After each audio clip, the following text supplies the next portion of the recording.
Olá, este é o seu canal de contos bíblicos. Antes de começarmos, um breve recado. A proposta deste espaço é puramente cultural. Nosso objetivo é facilitar o entendimento de quem está começando a conhecer a Bíblia agora, mas também oferecer uma nova perspectiva para aqueles que já estão familiarizados com essas histórias, focando na narrativa e na riqueza desses grandes épicos. Hoje, dando continuidade à nossa série de contos do Antigo Testamento, vamos retornar à linhagem de Adão e Eva, mas por uma perspectiva diferente. O ponto de vista de Abel.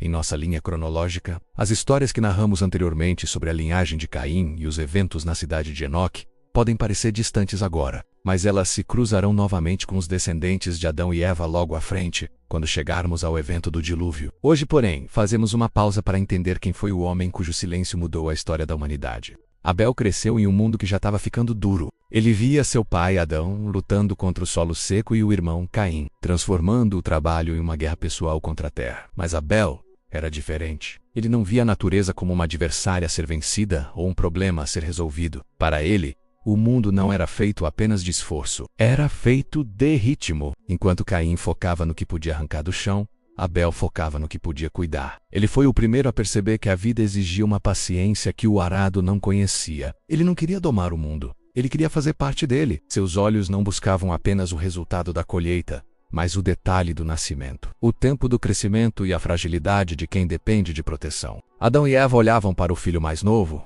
e viam nele uma leveza que parecia um eco distante do que eles mesmos sentiam lá no jardim. Abel não carregava a amargura de quem se sentia injustiçado pelo exílio. Para ele, estar vivo já era o bastante para ser grato. Ele caminhava pelas colinas com um espírito que parecia não ter sido tocado pela dureza do suor do rosto, encontrando beleza onde os outros só viam cansaço. Se Adão era o homem do domínio e Caim o homem da conquista, Abel foi o primeiro a descobrir o poder da mansidão. Ele não se sentia confortável com o barulho metálico das ferramentas batendo na pedra.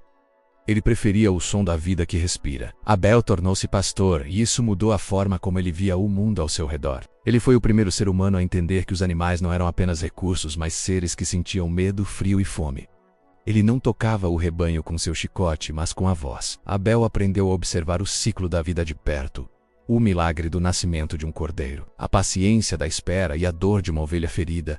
Ele não era um senhor sobre as criaturas, era um guardião. Enquanto Caim calculava seu sucesso pelo tamanho dos fardos de trigo, Abel se guiava pela paz que conseguia manter entre os seus animais. Ele nomeava cada ovelha por um detalhe que só ele percebia: o jeito de caminhar, o formato de uma mancha, o tom do balido. Ele inventou o conceito de cuidado em um mundo que só conhecia a utilidade. Para Abel, a vida não era algo a ser explorado, mas algo a ser preservado e respeitado em sua fragilidade. Como o filho que nasceu quando o exílio já era uma rotina estabelecida, Abel não tinha lembranças próprias do Éden.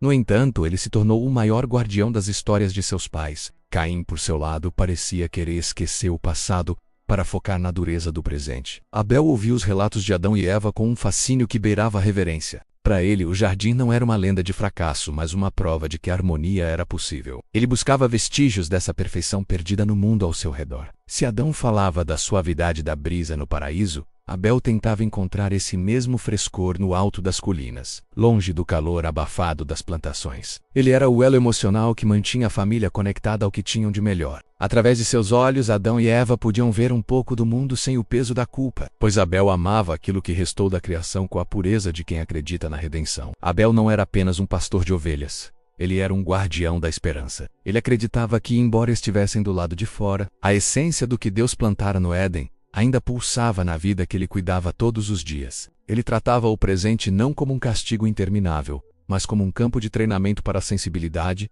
e para o reconhecimento da beleza. Mesmo onde o solo parecia negar o alimento de que eles precisavam, Abel não se tornou pastor por acaso. Ele buscava o silêncio que Caim parecia ter medo de enfrentar. Nas longas jornadas pelas colinas, onde o único som era o balido rítmico do rebanho e o vento cortando as fendas das rochas, Abel tinha tempo para pensar. Ele se lembrava de quando eram crianças e corriam próximos às fronteiras do Éden. Naquela época, a diferença entre eles era apenas uma curiosidade. Caim sempre querendo carregar as pedras mais pesadas para provar força, enquanto Abel se detinha para observar o rastro de uma formiga ou a textura de uma folha caída. Com o passar dos anos, porém, Abel notou que o irmão não apenas crescia em estatura, mas em isolamento. Enquanto a vida de Caim era marcada pelo ritmo exaustivo de dobrar a terra à sua vontade, Abel encontrava no pastoreio um espaço de contemplação quase sagrada. Para ele, o tempo não era um cronômetro de produção ou um inimigo a ser vencido pelo suor. Era um aliado que trazia as estações, o ciclo das chuvas e o necessário descanso. Abel desenvolveu uma percepção aguçada sobre a energia das coisas.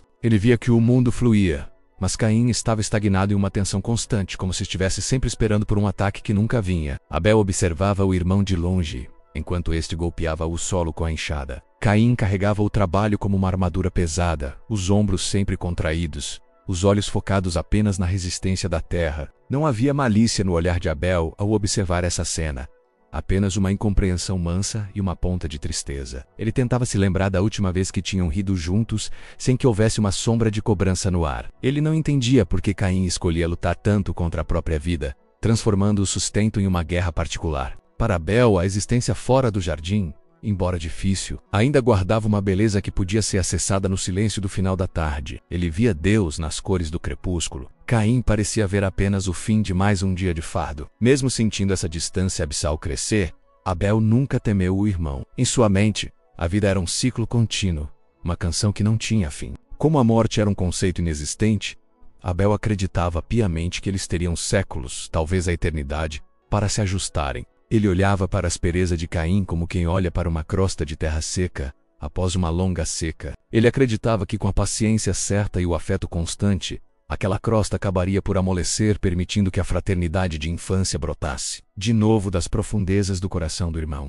Certo dia, Adão e Eva chamaram os dois filhos para uma instrução que mudaria o curso de suas vidas. Eles avisaram que o Criador esperava um gesto de ambos, que tanto Abel quanto Caim apresentassem ofertas que representassem não apenas o fruto de seus trabalhos, mas o seu amor à natureza e o respeito profundo a Deus. Ficou claro, desde aquele momento, que as ofertas não seriam medidas pelo peso ou pela quantidade, mas estariam ligadas à pureza de seus corações, à bondade e à intenção real de cada um. Deus não olharia para as mãos, mas para a alma por trás do gesto. Ele analisaria a sinceridade da entrega. Para Abel, essa notícia não trouxe ansiedade, mas uma confirmação de tudo o que ele já sentia em suas caminhadas solitárias. Ele compreendeu que aquele momento não era uma obrigação religiosa, mas o ápice de sua conversa silenciosa com o invisível. Com um coração leve, Abel foi ao encontro de suas ovelhas. Ele não buscou no rebanho apenas o que era necessário, mas o que era significativo. Quando escolheu as primícias de seu rebanho, não o fez com o cálculo de quem busca um prêmio, mas com o carinho de quem seleciona um presente para um amigo querido. Ele buscou os cordeiros mais saudáveis, aqueles que ele mesmo havia ajudado a nascer e cujas feridas ele havia curado com ervas e paciência. Ao oferecer a gordura e o melhor de suas ovelhas, Abel sentia que estava devolvendo um fragmento da beleza que Deus lhe confiava diariamente. Para ele, o altar não era um lugar de perda, mas um espelho de sua alma. Um espaço de leveza, entrega voluntária e um reconhecimento profundo de que nada era realmente dele. Naquela tarde, o ar parecia carregar um peso diferente. Abel se sentiu imensamente feliz com a consideração sobre seu presente. Mas essa aceitação não despertou nele qualquer faísca de vaidade. Pelo contrário, ao olhar para o lado e ver Caim, Abel sentiu uma preocupação silenciosa que começou a nublar sua própria alegria. Abel não conseguia entender por que aquele trabalho, que deveria ser um motivo de orgulho, parecia não trazer paz ao coração do irmão. Na mente pura de Abel, a aceitação divina era um convite para uma celebração coletiva, e ele esperava sinceramente que Caim sentisse o mesmo frescor na alma. Ao notar que a expressão de Caim se transformara em uma máscara de ressentimento, Abel não recuou por medo ou autopreservação. Em sua visão de um mundo que ainda não conhecia a tragédia, ele acreditava que aquela sombra no rosto do irmão era apenas uma nuvem passageira de cansaço ou incompreensão. Ele tentou se aproximar, buscando o olhar de Caim, com a mão estendida de quem deseja compartilhar a luz que acabara de receber. Abel ainda acreditava, com uma esperança quase infantil, que bastava um gesto de fraternidade, uma palavra de incentivo ou um abraço para que Caim novamente voltasse a sorrir. Ele via a dor do irmão e queria fazer algo a respeito, sem jamais suspeitar que, para Caim, a própria bondade de Abel havia se tornado uma ofensa, e que naquele momento, a sinceridade de sua oferta era a fagulha que faltava para um incêndio interno, que logo iria consumir tudo o que havia sobrado da união entre os dois. Não muito tempo depois do evento da oferta ao Criador, o convite de Caim para irem ao campo não soou como um alerta para Abel. Soou como uma promessa de reconciliação. Abel caminhava na frente, sentindo a grama alta roçar em suas pernas e o sol da tarde aquecia seus ombros. Ele falava sobre pequenas coisas, sobre a próxima estação, sobre o comportamento do rebanho, sobre o desejo de que o pai Adão tivesse um ano de colheitas menos sofridas. Ele ia com a guarda baixa e o coração tranquilo, pois em sua mente não existia o conceito de traição. Ele não olhava para trás com receio, porque em um mundo onde ninguém jamais havia morrido, a violência era uma língua que a humanidade ainda não tinha aprendido a balbuciar. Para Abel, o irmão era seu porto seguro, o outro pilar de uma linhagem que ele acreditava ser indestrutível. À medida que se afastavam da casa, sentiu como se o silêncio do campo se tivesse tornado mais denso. Abel parou por um instante para observar o horizonte, respirando o ar limpo da tarde. Foi nesse momento que o impensável aconteceu. O impacto não foi precedido por uma explicação ou por um grito de guerra. Não havia palavras para descrever o que estava ocorrendo, pois a mente humana ainda não tinha inventado um nome para o fim da vida. Quando a força o atingiu, o primeiro sentimento de Abel não foi ódio ou revolta.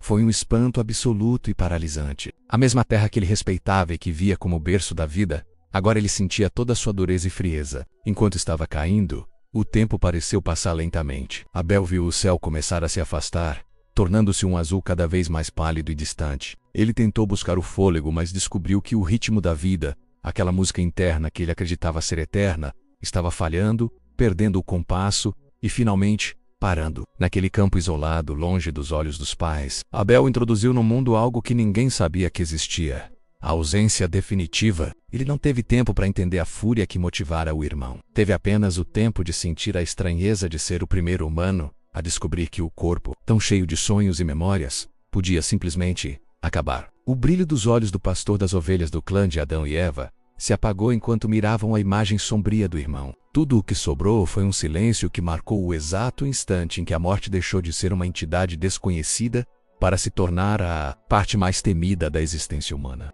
Se você gosta deste tipo de conteúdo e acredita que essas histórias merecem ser contadas com clareza e profundidade, não se esqueça de deixar o seu like e de se inscrever no canal. Sua participação é o que nos ajuda a continuar produzindo e a levar essa riqueza cultural a cada vez mais pessoas. Comente aqui embaixo qual parte dessa história mais te impressionou ou qual outro conto bíblico você gostaria de ver narrado por aqui. Muito obrigado pela sua companhia até aqui e nos vemos no próximo relato. Tchau!